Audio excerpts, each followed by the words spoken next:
Hi friends, welcome to Riyanvi collections and blogs.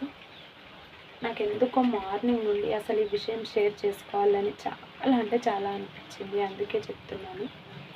నేను మా చెల్లె ఒకటే కడుపులో పుట్టాము, కానీ నేను ఒక దగ్గర అసలు ఎప్పుడు పెరగలేదండి. అసలు మేము కలిసి ఒక నెల రోజులు ఎక్కడ ఉండలేదు. అందుకే నాకు ఎందుకో చెప్పుకోవాలి అనిపించింది ఈ టాపిక్. మాలాగా కూడా ఎవరైనా ఉంటారా అనేసి. మళ్ళీ పేరుకు మేము తోటి కోడళ్ళము, కానీ ఇప్పుడు కూడా కలిసి ఉండము. నేను మా చెల్లె పుట్టగానే నన్ను మా అమ్మమ్మ వాళ్ళ ఇంటికి పంపించేశారు. నా స్టడీ అంతా అమ్మమ్మ వాళ్ళ ఇంటి దగ్గరే అయ్యింది, ఫస్ట్ నుండి ఇంటర్ వరకు. అలానే చెల్లె కూడా అమ్మ వాళ్ళ దగ్గర ఏం లేదు. తను కూడా 4th 5th వరకు అలా చదివి హాస్టల్కి వెళ్ళిపోయింది. తమ్ముడు కూడా హాస్టల్లోనే చదువుకున్నాడు. అంటే మేము ముగ్గురం అమ్మ వాళ్ళకి దూరంగానే ఉన్నాం. ఎందుకంటే మా ఊరి దగ్గర స్కూళ్ళు, కాలేజెస్ అవైలబుల్ లేకుండే. అందుకే మేము బయటికి వెళ్ళి చదువుకున్నాం హాస్టల్లో. అలా నా 10th ఇంటర్ వరకు నేను అమ్మమ్మ వాళ్ళ దగ్గర చదువుకున్నాను. చెల్లె 10th వరకు హాస్టల్లోనే చదువుకుంది. తమ్ముడు కూడా 10th వరకు హాస్టల్లోనే చదువుకున్నారు. వాళ్ళిద్దరికి 10th అయిపోయాక నాది ఇంటర్ అయిపోయింది. మా ముగ్గురికి 2 years డిఫరెన్స్ ఉండేది. వాళ్ళిద్దరికి 10th అయిపోయాక, నా ఇంటర్ అయిపోయాక మేము ముగ్గురం కలిసి భువనగిరిలో ఉండేవాళ్ళము రూమ్లో. మాతో మా పిన్ని పిల్లలు కూడా ఉండేవాళ్ళు. మా పిన్ని లేదు, మా పిన్ని చనిపోయింది. సో వాళ్ళిద్దరు పిల్లలు మాతో ఉండేవాళ్ళు. మేము 5 కలిసి భువనగిరిలో రూమ్లో ఉండేవాళ్ళము. అప్పుడు మేము కలిసి ఉన్నామంటే చెల్లె, నేను, తమ్ముడు ఒక 3-4 years కలిసే ఉన్నాము. నేను అక్కడి నుండి బీటెక్ చేసేదాన్ని, చెల్లె డిగ్రీ చేసింది, తమ్ముడు డిప్లొమా చేసేవాడు. దాని తర్వాత నా 4 years బీటెక్ అయిపోగానే నాకు మ్యారేజ్ అయ్యింది. కొన్ని రోజులు తమ్ముడు చెల్లె వాళ్ళు రూమ్లోనే ఉన్నారు. నా మ్యారేజ్ అయినాక ఒక 1-2 yearsకి చెల్లె కూడా మ్యారేజ్ అయిపోయింది. మా ఇద్దరిని ఒకటే ఇంట్లో ఇచ్చారు.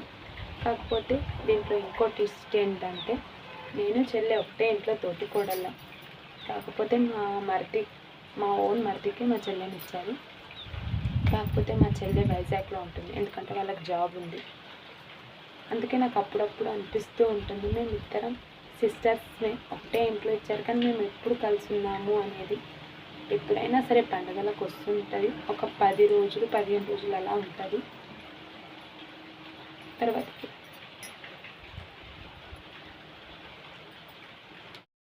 ఈ టాపిక్ ఎందుకు చెప్పుకోవాలనిపించిందంటే, మమ్మల్ని ఇక్కడ అందరు ఏమని అంటారంటే, మీకేమైంది, మీ ఇద్దరు అక్క చెల్లెళ్ళు ఒకటే ఇంట్లో కదా, ఇద్దరు మంచిగా ఉంటారు అని.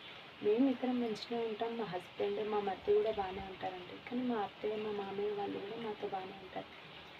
కానీ అందరు అనేవాళ్ళు ఏమంటారంటే, మీరిద్దరు అక్క చెల్లెళ్ళు బాగానే ఉంటారు, కానీ మీ అత్తయ్య మామని చూస్తారో లేదో, మీరు ఒకటైపోతారేమో అని అంటుంటారు. మేము ఒకటైనా సరే అత్తయ్య మామని మాత్రం చూడాలని ఉంటుంది అందరికీ. వాళ్ళు కూడా మనల్ని చూస్తే మనం కూడా వాళ్ళని చూస్తాం కదా.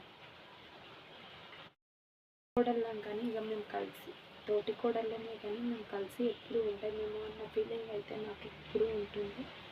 మా చెల్లె వస్తుంటుంది, పోతుంటుంది, వచ్చి ఒక 10 days అలా ఉంటుంది, వెళ్ళిపోతుంటుంది. కానీ మేము కలిసి ఎప్పుడు ఉండం కదా. వచ్చినా ఏదో టూర్కి వచ్చినట్టు వస్తుంటుంది, వెళ్ళిపోతుంది. తన లైఫ్ అక్కడే ఎండ్ అయిపోతుంది, నా లైఫ్ ఇక్కడే ఎండ్ అయిపోతుంది. కానీ బయట చూసే వాళ్ళకి ఎలా ఉంటుంది, ఇద్దరు అక్క చెల్లెలు ఒకటే ఇంట్లో తోటి కోడళ్ళు అని మాత్రం మాట్లాడుతుంటారు. అందుకే నాకు ఎందుకో మార్నింగ్ నుండి ఈ టాపిక్ చెప్పాలి అనిపించింది, అందుకే చెప్పాను. నా వీడియోస్ కనుక మీకు నచ్చినట్టయితే లైక్ చేయండి, షేర్ చేయండి, కామెంట్ చేయండి.